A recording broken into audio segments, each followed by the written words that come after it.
بسم اللہ الرحمن الرحیم۔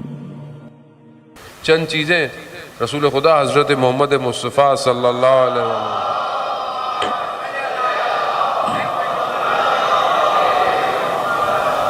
رسول خدا ارشاد فرماتے ہیں کہ اگر تم مجھے چند چیزوں کی ضمانت دو تو میں تمہیں بہشت کی ضمانت دیتا ہوں، جنت کی ضمانت دیتا ہوں۔ پہلی چیز جو رسول خدا فرماتے ہیں وہ کیا ہے کہ جب تم کوئی چیز بیان کرو تو جھوٹ مت بولو۔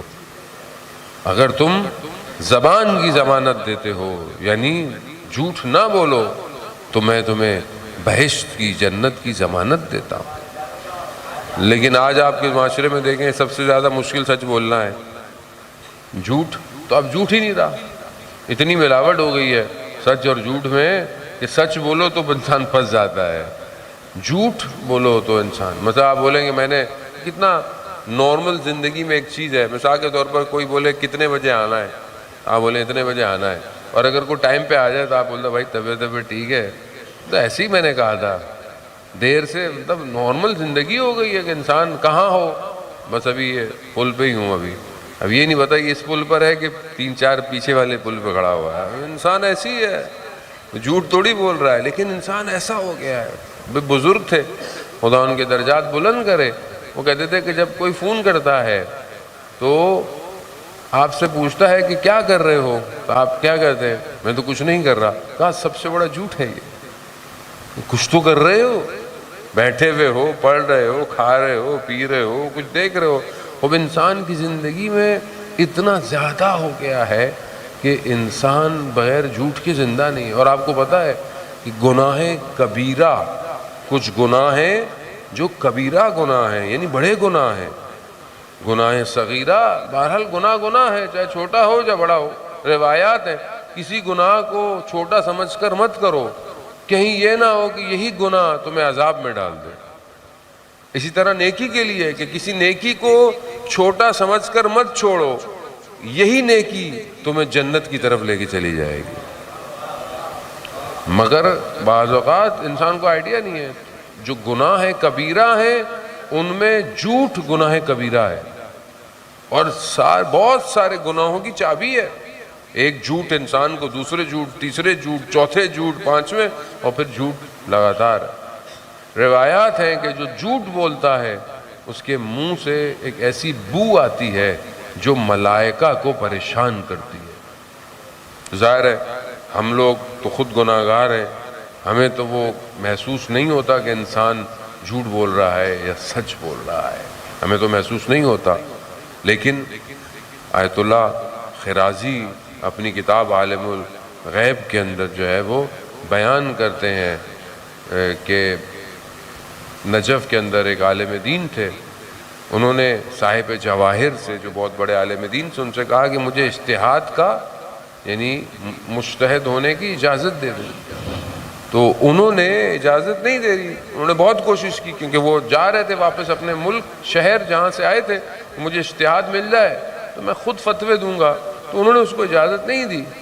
تو بہت کوشش کی تو انہوں نے انہیں صرف اجازت دے دی کہ تم خمس اور وجوہات لے سکتے ہو، تو ایک لیٹر پہ لکھ کے دیا۔ تو انہوں نے کیا کیا کہ اس کے اندر تصرف کیا، یعنی جہاں پر ان کو اجازت تھی اس کے اندر انہوں نے اجتہاد بھی ڈال دیا، یعنی ایک ورڈ اضافہ کر دیا، چلے گئے۔ اب جب گئے لوگوں کو پتہ چلا کہ بھئی مجتہد ہیں، لوگوں نے بڑا احترام کیا، جہاں جاتے تھے لوگ 2 ہاتھوں سے لیتے تھے سارا کام۔ لیکن ایک بزرگ تھا کہ جب یہ اس کے پاس سے گزرتے تھے تو وہ احترام نہیں کرتا تھا ان کا، اور اکثر جس طرح لوگ کرتے تھے وہ نہیں کرتا تھا۔ انہوں نے تفتیش ہوئی کہ یہ بزرگ میرا احترام کیوں نہیں کرتا، تو اس کے پاس سے گزرے، کہا کہ مسئلہ کیا ہے، تو اس نے کہا کہ تم نے اضافہ کیا ہے، جھوٹے ہو۔ اب یہ پریشان ہو گئے کہ یہ بزرگ اس مقام پر ہے کہ جسے پتہ چل گیا ہے کہ میں نے کیا کیا، تو ایک دم اس سے پوچھا کہ آپ کو کیسے پتہ چلا؟ کہا امام زمانہ تمہارے اس کام سے راضی نہیں ہے۔ بس یہ جملہ سننا تھا تو اس عالم دین کو ایک ایسا جھٹکا لگا، انہوں نے سب کچھ ختم کر دیا اور گاؤں دیہاتوں میں جا کر صرف تبلیغ کرنے لگ گئے۔ یعنی ایک جھوٹ تباہ بھی کر سکتا ہے، اگر انسان اس کی اصلاح کر لے تو اسے بچا بھی سکتا ہے۔ رسول خدا یہی فرماتے ہیں کہ اگر تم جو بیان کرو جھوٹ نہ بولو تو میں تمہاری ضمانت دیتا ہوں۔ دوسری چیز رسول خدا نے کیا فرمایا کہ اگر تم اپنی جو ہے وہ آنکھوں کی حفاظت کرو تو میں تمہیں ضمانت دیتا ہوں۔ قرآن بھی کہہ رہا ہے کہ اپنے ابصار کو، اپنی نگاہوں کو جھکا کے رکھو۔ اگر انسان اپنی نگاہوں کو گناہوں سے بچا کے رکھے تو آپ دیکھیں کہ رسول خدا ضمانت دیتے ہیں، اور ویسے ہے بھی ایسے ہی ہے۔ ظاہر ہے ایک آنکھ جو توجہ نہ کرتی ہو، جس کو اپنی قیمت نہ پتا ہو، یہ آنکھ چاہے تو امام کو بھی تو دیکھ سکتی ہے، یہ ہر چیزوں کو دیکھ سکتی ہے، لیکن اگر یہ آنکھ پاک ہو، صاف ہو تو اسے اللہ کے جلوے نظر آتے ہیں۔ اگر یہ آنکھ پاک ہو جائے، یہی تو ہے۔ مثلا میرے جیسے گناہگار کو کچھ بھی نظر نہیں آتا، شاید سامنے والا پتھر بھی نظر نہیں آتا، میں ٹھوکر کھا کے گر جاتا ہوں، کیونکہ اتنا میری آنکھیں دنیا کے اندر مگن ہو چکی ہیں، ہر چیز دیکھ رہا ہوں، ہر چیز۔ اور آج آپ کے سامنے سوشل میڈیا، انسٹاگرام، ٹک ٹاک، فیس بک، یوٹیوب، جو دنیا کی چیز آ رہی ہے سب میں نہیں دیکھنی ہے، سب میرے لیے بنی ہوئی ہے۔ اور جب سوتے ہوئے میری آنکھیں یوں ہوتی ہیں، جب مر رہا ہوتا ہوں پھر کہتا ہوں اچھا اب تو سو جاؤ تھوڑی دیر کے لیے۔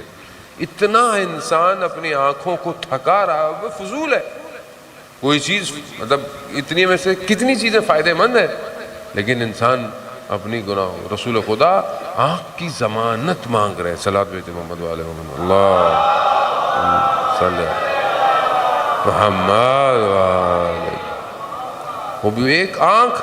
دوسرا رسول خدا تیسری چیز ارشاد فرماتے ہیں، اگر تم اپنی شرم گاہوں کی حفاظت کرو تو میں جنت کی تمہیں ضمانت دیتا ہوں۔ اگر انسان جو ہے وہ حیا اس کے اندر رہے اور اپنے آپ کو حرام سے بچائے، یقیناً رسول خدا جو ہے وہ اسے بہشت کی طرف جو ہے وہ۔ چوتھی چیز رسول خدا فرماتے ہیں، صلی علی محمد